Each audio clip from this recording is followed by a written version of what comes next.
Hey everyone, look, with everything getting so intense in the world right now, I think some industry leaders, especially transportation industry, and in the sampling is airline. I believe airline bosses and decision makers are under a massive amount of pressure. Why? Because they seem to be constantly having to make quick decision addressing many changes of critical situation as the impact of geopolitical situation. They could decide on changing routes, halting flight, and managing frustrated passengers. And in all while, they get to be trying to keep the company's safety, brand, financial situation not in jeopardy. Well, it's a huge weight to carry, and the people in the hot seat need to have a solid foundation to make those tough calls. That's why in this session, let's dive into the human side of decision-making process, the non-technical stuff and the gut check factor that may not always be found in the official playbook. Okay, let's get into how to make the best decision when the stakes are sky high. Well, before we dive in, you just sought out to PAC Consulting Services for the steady stream of industry insight. They drop over pa-academy.com. So whether you are looking for top-tier training, one-on-one coaching, headhunting for the perfect hire, or even deep dive research, the team at PAC Consulting Services will get you covered. Seriously, if you have got a project or a need, just reach us. We are here to help you out. Well, I also want to say a big thanks to Bimatama Express for getting behind the session. If you're looking for a reliable international courier to get your package anywhere in the world, Bimatama Express is the solution you are looking for. And lastly, the ebook. It is also available here for sale. Okay, grab your copy if you want to take these strategies even further. Okay, guys, let's get started. Well, we will start off by seeing the Charlie accident lesson. This is about defining the problem, guys. So this is where it gets interesting. Before you fix a problem, you have to define what it actually is. But everyone sees the word differently based on their capability and also based upon their job and also educational background. Well, take the story of Charlie. So we call it Charlie lesson.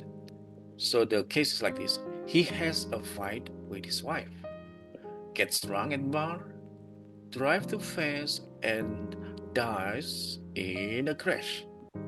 Why did it happen?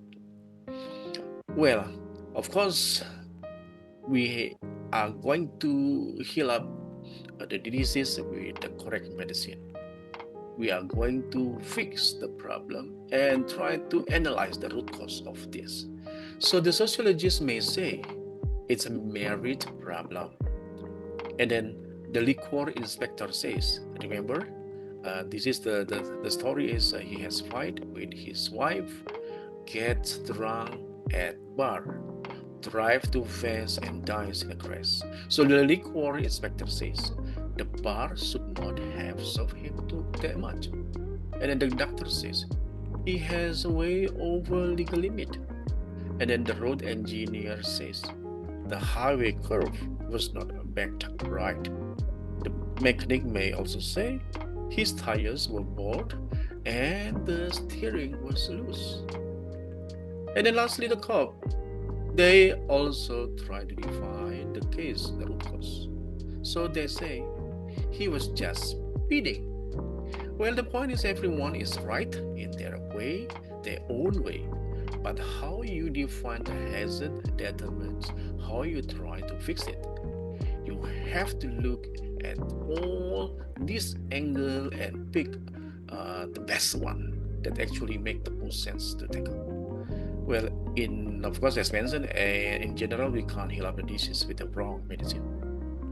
Well, by having those things, there might be complication of how to make a decision.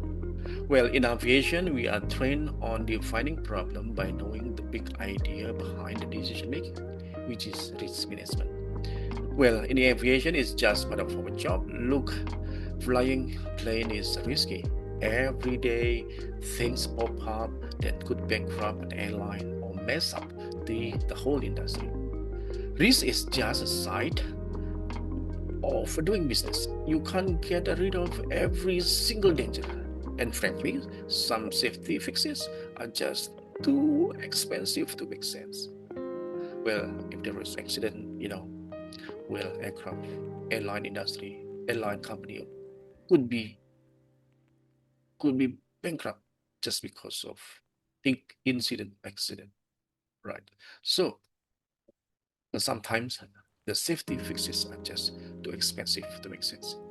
Well, basically, since this is aviation and then very airline is mostly regulated, so we can't be 100% safe.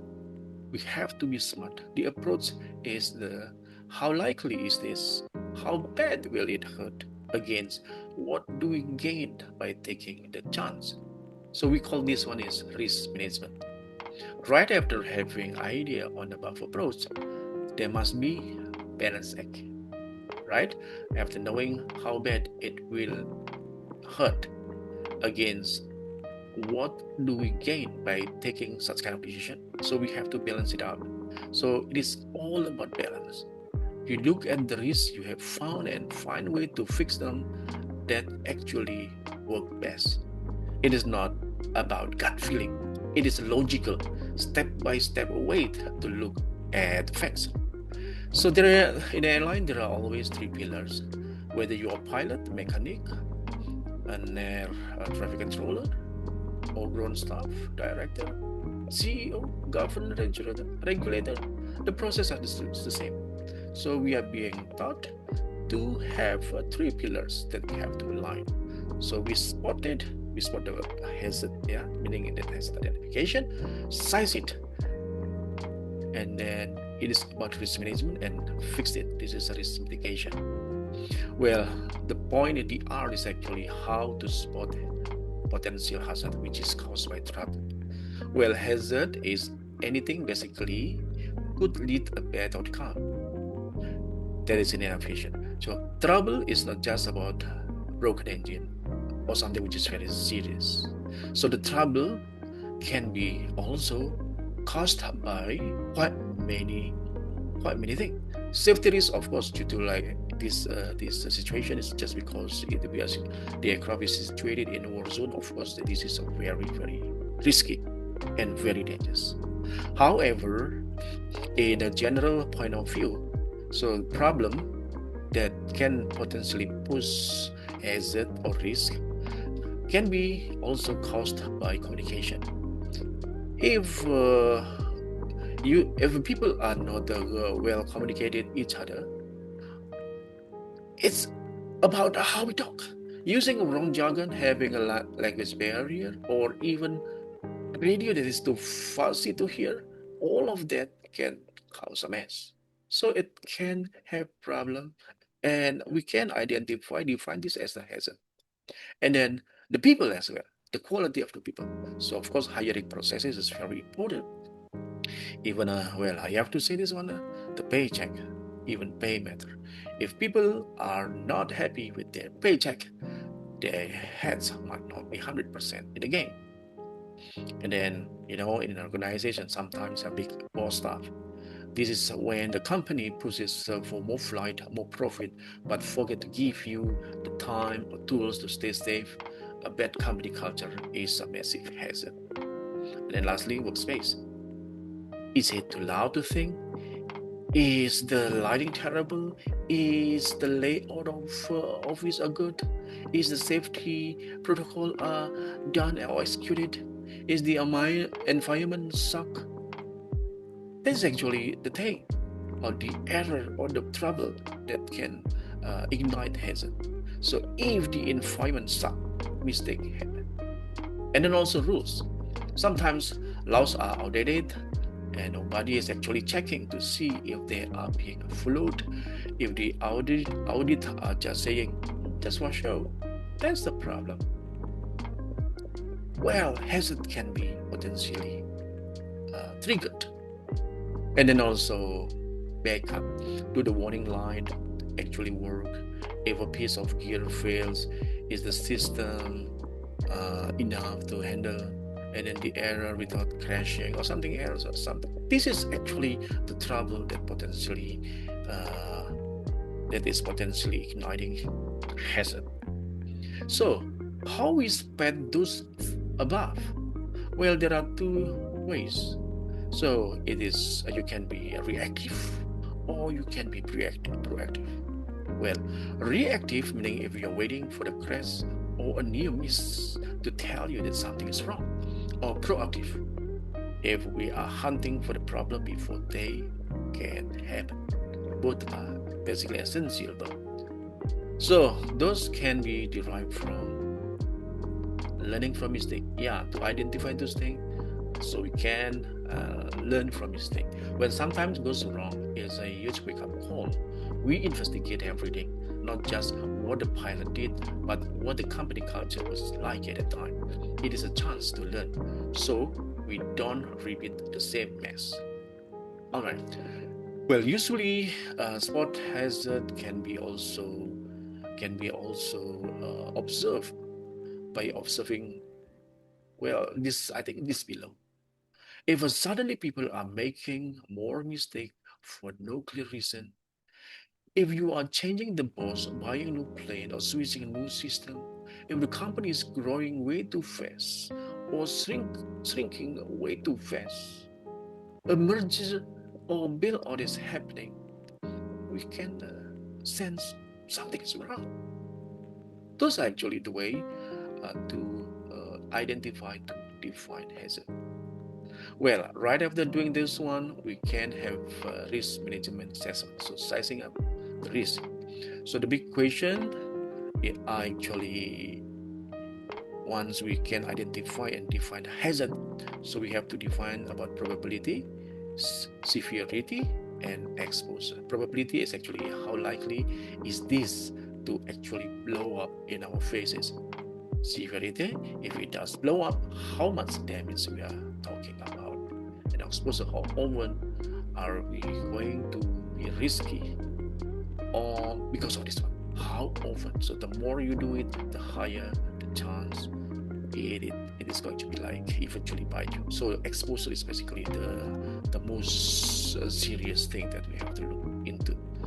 So I just want to tell you between hazard and risk. So hazard is what is basically the potential for trouble, like a banana peel on the floor. Well, if we are not careful, it can be trouble. However, if we are talking about risk, the chance that you will actually slip on it today is very, very high. So this is so-called risk. Yeah. So those things that we have got an idea how to define trouble, hazard, and then try to size up the mitigation. So after knowing this macro thing on this decision-making process, it's gonna be easier to fix the problem and make appropriate decision. But honestly, even we have a structured such thing, in aviation, numbers don't tell the whole story. Most of the time, you have to use your head, looking at the fact and using logic. That's qualitative analysis. You don't need to be a rocket scientist or read a mountain of book to get this. Just a basic understanding of a few methods is plenty. So the point is, these principles are very, very important. Just say no, meaning avoidance, if it is too dangerous and the payoff is small. Just don't do it. Minimize it, meaning that we try to anticipation, meaning that loss reduction. Do things that make mistake happen less often, and split it up. Segregation. Don't put all your egg in one basket. Build in backup so if one system dies, another takes over. In aviation, before making decision, ask yourself, who is dangerous? Passengers, crew, people on the ground? So this is about life, guys. And then, will we lose the plane? Will it mess up? what is going to be happening? Is it going to be hitting the economy? This is about money and gear.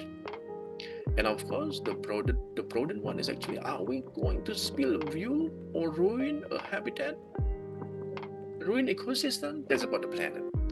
And then, is the media going to have a field day? Is it going to become political nest? So this is about headlines. So the points are: perfect safety decision is not real. You are never going to be 100% safe. We aim for a LARP as low as reasonable, practicable. Basically, you balance the dangers against the time, money, and hassle it takes to fix it. Move fast if the risk is unacceptable. You need to act now. You can fix it by making the bad outcome less scary, making it less likely to happen, or just doing that specific job less often. And one size doesn't fit all. What worked for one airport might not work for another. You have to look at the safety shield you already have and see if you are actually doing their job. Well, those are the common ground on our airline make this decision, so they can make decision as accurate as possible and as fast as possible. Well, I think we have wrapped up our discussion today, and see you next session. Bye-bye.